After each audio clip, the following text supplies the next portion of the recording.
안녕하세요. 오늘은 직장 유암종 보험금 처리 사례에 대해서 한번 살펴보겠습니다. 이 직장 유암종은 대장에서 이제 발견되는 종양 중에 여러 종류가 있는데 그 중에 하나로서 이 종양은 이제 암과 유사한 성질이 있다고 해서 유암종이라고 부르기도 하는데, 전이 가능성이나 뭐 악성으로 이제 변할 가능성이 굉장히 낮다 보니까 대부분 이제 디코드 진단을 받게 됩니다. 디코드도 뭐 여러 종류가 있는데, 이 중에서 뭐 양성으로 진단되는 사례도 있고, 주로 행동양식 불명 미상의 신생물 그 코드인 D375 코드를 이제 받게 되는 경우가 많이 있습니다. 근데 D37 코드 같은 경우는 우리가 이제 가입하는 암보험에서 일반암 이제 분류나 이쪽에 속하지 않기 때문에 보험금 처리를 이제 받을 수가 없는데, 약관 기준 상으로는요. 근데 요 사례의 경우에도 일반암으로 우리가 지급 사유를 증명할 수 있는 사례들은 보상 처리가 가능합니다. 그래서 오늘 그 사례를 한번 살펴볼 건데요. 여기 이제 하부 소화기 치료 내시경 보고서에 보면은 이제 이게 대장 내시경인데, 대장 내시경을 했고, 여기 이제 렉탈이라는 게 이제 직장이라는 뜻입니다. 그 중에 칼시노이드로 진단을 받았고요. 언설테인, 언노운 비헤비어, 이게 이제 행동양식 불명이라는 뜻이거든요. 그래서 직장에서 발견된 유암종인데, 이게 이제 행동양식 불명으로 이제 판단이 돼서 D375 코드를 이제 받게 된 겁니다. 이분에 대한 이제 그 최종 조직 병리 보고서에는 이제 칼시노이드라는 표현을 쓰기도 하고, 이렇게 신경 내분비 종양이라는 표현을 쓰기도 하는데, 크기는 이제 굉장히 작은 이제 0.4cm 정도 크기였고요. 그다음에 점막 하층에 위치해 있고, 림프나 혈관, 신경 이런 데 이제 치매는 없는 걸로 확인이 됐습니다. 그래서 최종 진단서를 보면 직장의 행동양식 불명 또는 미상의 유암종, 이렇게 이제 진단이 나왔고, 한국 표준 질병사인 분류는 이제 D375가 나온 거죠.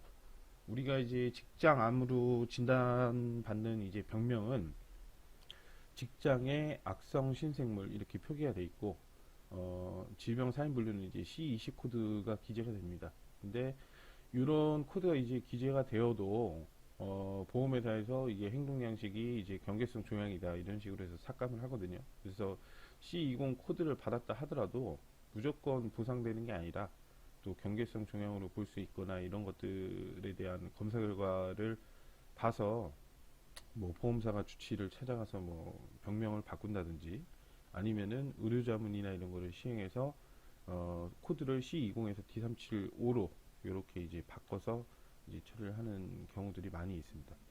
이게 이제 15년도 넘은 분쟁 사례인데요. 이제 과거부터 계속 분쟁이 발생하고 있는 사례인데, 우리가 뭐 C코드 받았다고 해서 이제 무조건 처리받을 수 있는 거는 아니지만, 반대로 또 D코드 진단받았다고 해서 무조건 보상을 못 받는 건 아닙니다. 그래서 이 케이스도 일반암 처리에 대한 이제 지급 사유를 저희가 이제 문서로서 제출을 해서 손해사정서를 제출하고, 그거에 대한 이제 근거 자료 등등 해서 수십 장의 이제 기록이 들어갔고요.